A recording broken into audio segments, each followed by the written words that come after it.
Office ఏదైతే ఉందో అక్కడ గూగుల్ మ్యాప్లో తీసుకొని ఈ డిలిమిటేషన్ అనేది చేసినటువంటిది.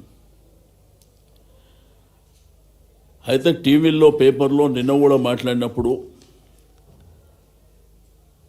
హైదరాబాద్, మల్కాజిగిరి, సైబరాబాద్ అని 3 కార్పొరేషన్ల కింద అని, లేకపోతే 3 డివిజన్లు కలిపి ఒకటి అనేటువంటిది మనకు క్లియర్గా. ఏదైతే జంట నగరాల చరిత్ర, జంట నగరాలు మీన్స్ హైదరాబాద్, సికింద్రాబాద్. ట్యాంక్ బోర్డుకు ఇటువైపు హైదరాబాద్, ట్యాంక్ బోర్డు అటువైపు సికింద్రాబాద్. అయితే హిస్టారికల్ చరిత్ర ఉన్నటువంటి సికింద్రాబాద్ లష్కరు బోనాలు, సికింద్రాబాద్ రైల్వే స్టేషన్, రెండోది కంటోన్మెంట్ అంటే రాష్ట్రపతి విడిది, సికింద్రాబాద్లో ఉన్నటువంటి క్లాక్ టవర్. ఈరోజు దేశం ప్రపంచంలో లష్కర్ బోనాలు అంటే చరిత్ర ఉన్నటువంటిది. సికింద్రాబాద్ ఒక కార్పొరేషన్గా ఉండే, చెదర్ఘట్ కార్పొరేషన్, సికింద్రాబాద్ కార్పొరేషన్ అని ఉండే. ఈ జంట నగరాలలో సికింద్రాబాదు పేరు లేకుండా ఈ జిల్లాలో ఏర్పాటు చేస్తామని, 3 కార్పొరేషన్లు ఏర్పాటు చేస్తామని సైంటిఫిక్గా కాకుండా వాళ్ళ ఇష్టానుసారం ఏదో రాచరిక పాలన కొనసాగుతుంది, మా సామ్రాజ్యం ఉంది, మా ఇష్టం ఉన్నట్టు చేస్తామంటే ఇక్కడ ప్రజలు వాళ్ళు యాక్సెప్ట్ చేయడానికి సిద్ధంగా లేరు.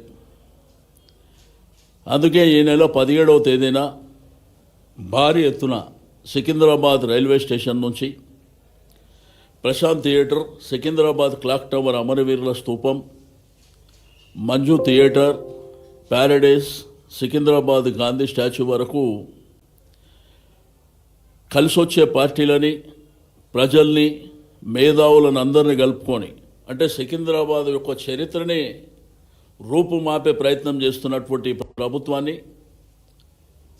కిందికి దించేటువంటి ప్రయత్నం చేయడమే కాకుండా ఎట్టి పరిస్థితుల్లో సికింద్రాబాద్ని ఇగ్నోర్ చేస్తే వదిలిపెట్టే ప్రసక్తే లేదు. అది చరిత్ర. రాజశేఖర రెడ్డి గారు ఉన్నప్పుడు 202 సంవత్సరాల సెలబ్రేషన్స్ కూడా జరిగినటువంటి ప్రభుత్వానికి మా ప్రాంత ప్రజలు ట్యాక్సులు కడుతున్నారు.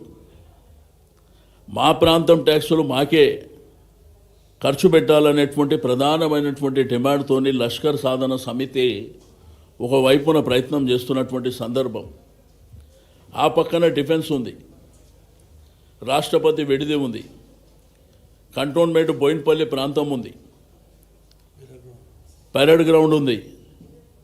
ఈ చరిత్రని రూపుమాపేటువంటి ప్రయత్నం ఈ ముఖ్యమంత్రి గారు వారి ప్రభుత్వం మరి చేస్తున్నటువంటి సందర్భం. వాళ్ళకి ఏమీ లేదు, మీకు డివిజన్లు కూడా ఇష్టానుసారం చేశారు. ఫర్ ఎగ్జాంపుల్ కుక్కడపల్లి నియోజకవర్గానికి వచ్చేటువంటి బేగంపేట ప్రాంతాన్ని తీసుకుపోయి మల్కాజిగిరిలో కలుపుతా అంటారు, కొన్ని తీసుకుపోయి సైబరాబాద్ కలుపుతా అంటారు. పోలీస్ స్టేషన్లో కూడా ఒక లెక్కపత్రం లేకుండా. సికింద్రాబాదు పార్లమెంటరీ నియోజకవర్గం ఉంది, అంబర్పేట కానీ, సికింద్రాబాద్ అసెంబ్లీ కానీ, సనత్ నగర్ కానీ, ఈ వైపున ఖైరతాబాద్ కావచ్చు, జూబ్లీ హిల్స్ కావచ్చు, కార్వాన్ కావచ్చు, మరి అదేవిధంగా హిమాయత్ నగర్లో ఒక డివిజన్ కావచ్చు. దీన్ని ఆ రోజు నిజాం ప్రభుత్వం ఉన్నప్పుడు దీని హిస్టారికల్ బ్యాక్గ్రౌండ్తోని డిఫెన్స్ వాళ్ళ ఆదేశం మేరకు పెట్టినటువంటి పేరు అది. దాన్ని రూపుమాపే కుట్ర చేయడమే కాకుండా వారి ఇష్టానుసారం ఇక మా రాజ్యం ఉన్నది, మేము రాచరికం చేస్తాం, మా ఇష్టం ఉన్నట్టు చేస్తామంటే వదిలిపెట్టే సమస్యనే లేదు. టెంపరవరీగా మీరు ఉంటారు ఇంకా 3 ఏళ్ళే. 7 ఏళ్ళ కాలంలో కూడా మా ఇష్టానుసారం చేస్తారంటే ఇక్కడ ఎవరు ఊరుకునే పరిస్థితులు లేరు. సికింద్రాబాద్కు ఒక ఘనమైనటువంటి చరిత్ర ఉంది, అక్కడనే కార్పొరేషన్ ఉన్నది, ఆల్రెడీ జిహెచ్ఎంసీ కార్పొరేషన్ ఉంది అక్కడ.